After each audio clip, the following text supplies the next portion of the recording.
O convidado de hoje é conhecido pelas obras que já escreveu.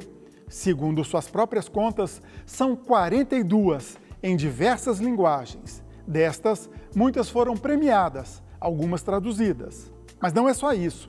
Ele tem um currículo para lá de eclético.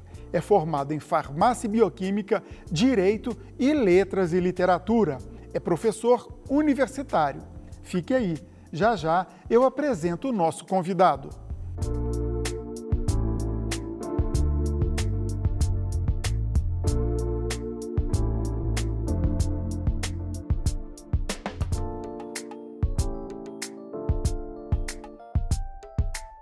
O nosso convidado é Miguel Jorge, ele que vai falar de literatura e também sobre essas outras atividades que tem exercido ao longo da vida. Olá, Miguel, prazer receber você aqui no TBC Memória. Prazer também é meu. Obrigado. Miguel, todo mundo te conhece como esse escritor consagrado, né, em diversas áreas, nós vamos falar sobre isso agora. Mas fala um pouco desse Miguel, professor universitário, farmacêutico, como é que foi esse começo profissional seu? Pois é, eu estudava em Belo Horizonte. Depois eu fiz vestibular para farmácia e bioquímica, passei na Universidade Federal de Minas Gerais e concluí o curso lá. Eu lia muito, gostava muito de romance, de contos, de poesia. E, terminado o curso, eu voltei para Goiânia e ingressei na Faculdade de Farmácia e Bioquímica de Goiânia, da UFG, como professor em farmacotécnica, né? Nesse período, eu me descobri realmente um escritor através do grupo de escritores novos, o GEM.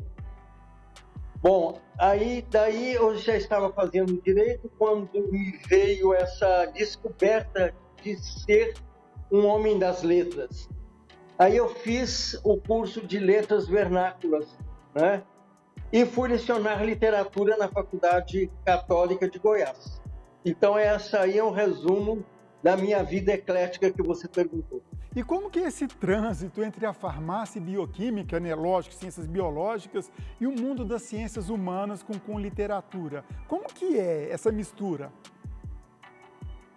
Você sabe que tem uma correlação?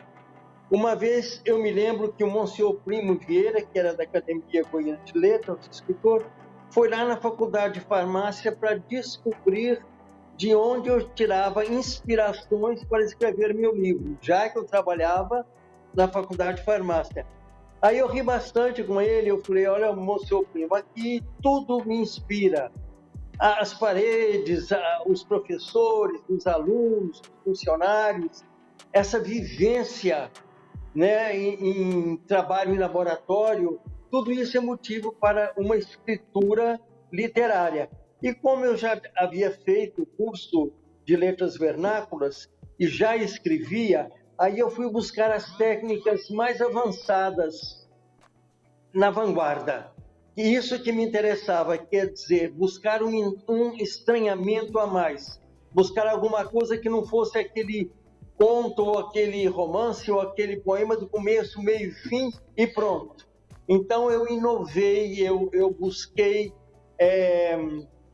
vanguarda, eu busquei modernismo, eu busquei linguagem nova, eu busquei perfis novos, e daí que nasceu uma literatura que nós chamamos de uma literatura do absurdo. A começar pelo meu primeiro livro de contos, O Antes do Túnel. O Antes do Túnel me veio através de um sonho. Aí por aí você pode perceber como o escritor aproveita tudo o que lhe vem à frente, o que lhe vem à mente. Então foi o meu primeiro livro, foi dentro da linha do absurdo e eu continuo até hoje dentro dessa linha. Fazendo assim uma pesquisa da sua obra, da sua extensa obra, você escreveu contos, teatro, infanto-juvenil, cinema, biografia, romance, poesia e infantil. Eu esqueci de alguma coisa? Não esqueceu de nada, está completo. E como é que faz, além dessas outras atividades que já falamos, escrever em tantas, vamos dizer assim, linguagens diferentes? Como é que você faz para conseguir isso? Você imagina, eu escrevia nas janelas, nas horas vagas, nos recreios, trancado em meu gabinete lá na faculdade de farmácia, eu escrevia no meio da rua, quando me vinha, descia, baixava uma inspiração de um poema, eu parava, anotava tudo. Eu tinha um caderno, uma caderneta embaixo do meu travesseiro, que eu acordava no meio da noite com sonho, alguma coisa que me dizia, coisas que me interessavam para um conto, ou lá que seja, um poema, um romance, e anotava, porque senão vai embora. A coisa vem para você. Agora, de onde vem, eu não sei. É uma coisa misteriosa, aí tem um mistério que só quem cria, um criador, pode perceber. Agora, se você não anota no momento, no outro dia a coisa já foi embora, você esqueceu e aí não tem como recuperar. Miguel, a sua obra mais reconhecida pelo público, eu acredito que seja Veias e Vinhos, que virou filme. Você considera a grande obra sua, Veias e Vinhos?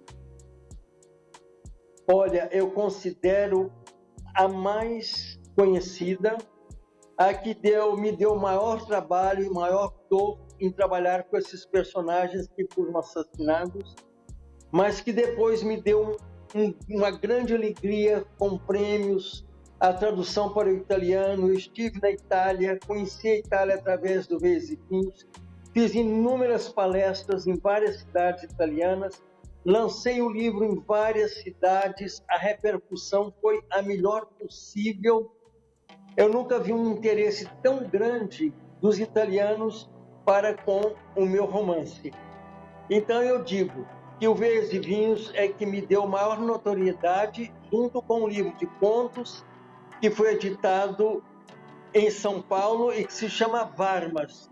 E através desse Varmas, um conto que se chama A 14ª Estação, eu fui convidado, juntamente com o maestro Estécio Marques, pela professora Custódia Anunciata da Faculdade Católica, para fazer uma ópera. Então eu fiz o libreto baseado nesse conto. O maestro Estécio Marques colocou a música e nós estreamos essa ópera, que é a primeira ópera genuinamente goiânia, no estado de Goiás, no dia 1º e dia 2 de dezembro de 1919, no Teatro Goiânia. Miguel, me permita voltar para o Veias e Vinhos. Virou o filme, né, do grande cineasta brasileiro João Batista de Andrade. E teve você também como roteirista. Não, eu me rendo, capitão. Eu me rendo. Pois bem, fala um pouco dessa parceria com o João Batista de Andrade. Olha, o João Batista de Andrade, que eu não conhecia, ele leu o livro lá em São Paulo, veio para Goiânia, veio aqui em minha casa me procurar, dizendo que queria fazer o filme baseado no meu livro Veias e Vinhos, mas queria que eu fizesse o primeiro roteiro. Eu aceitei essa parceria. Fiz o roteiro, apresentei a ele. Claro que ele fez as modificações, colocou a visão dele, né, que foi uma visão pré-ditadura militar de 64, aquele clima, não é? Ele criou um cenário próprio, um lugar próprio, e ali ele filmou e eu estive com ele nas filmagens do Veias e Vinhos, discutindo as cenas com ele, dando opiniões. Eu conheci todo o elenco maravilhoso que compôs esse filme de uma maneira assim, primeira grandeza. Você até comentou, né, daquele período pré-golpe de 64 e me recordando agora, assim, de memória do filme, eu lembro que o filme trabalhava com cenários mais escuros. Era proposital isso, então, para dar um tom mais pesado daquele momento? Ele quis esse clima tenebroso, nebuloso. Então, foi por isso que ele trabalhou com esse cenário.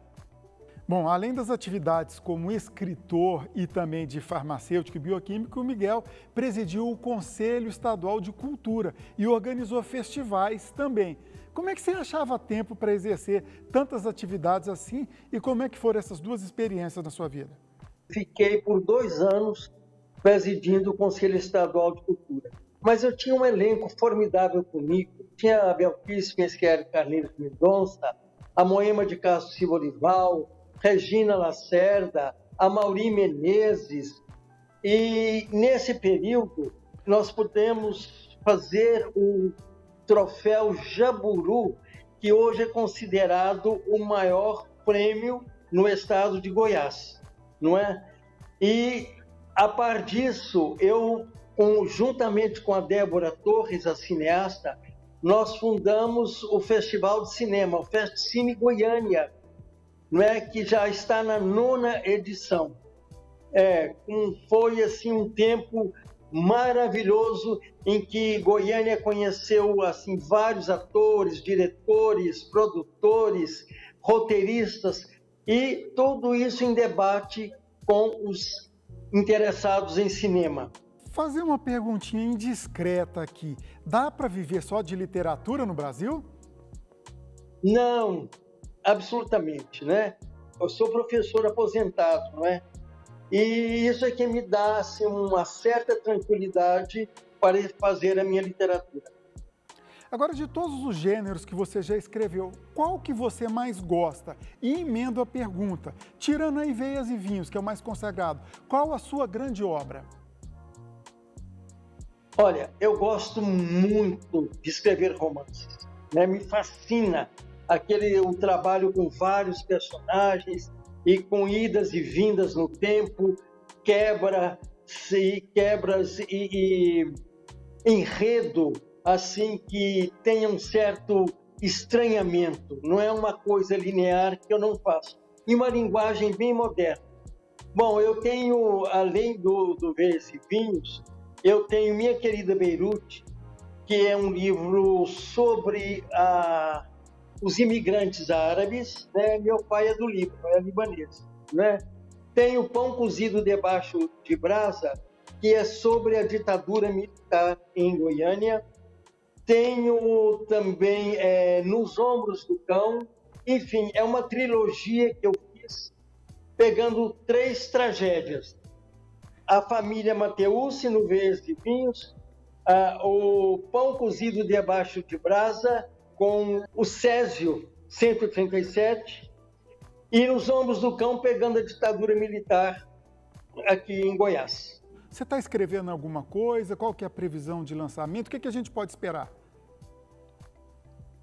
Eu tenho aqui já pronto para o lançamento, guardado aqui em minha casa, esse romance que se chama Em Busca do Coração, no sábado à noite, prefaciado pelo Ronaldo Cagiano, que vive em Portugal, e foi editado pela editora Arribaçã, de Casageiras, na Paraíba. O lançamento desse romance está marcado para o dia 13 de outubro, no Bougainville, no Café da Ana, piso 1. E tomara que a gente esteja lá, quem sabe, oxalá, já não todo mundo vacinado, né, Miguel? Todo mundo protegido e com o mundo voltando a ser normal. Isso é que nós esperamos. Ok, Miguel, agradeço muito você ter dedicado seu tempo a conversar aqui com a gente no TBC Memória. Mais uma vez, muito obrigado e até a próxima. Eu também agradeço a vocês. É sempre um prazer estar com os ouvintes, os telespectadores da TV Brasil Central. Muito obrigado. TBC Memória, ajudando a preservar a história de Goiás.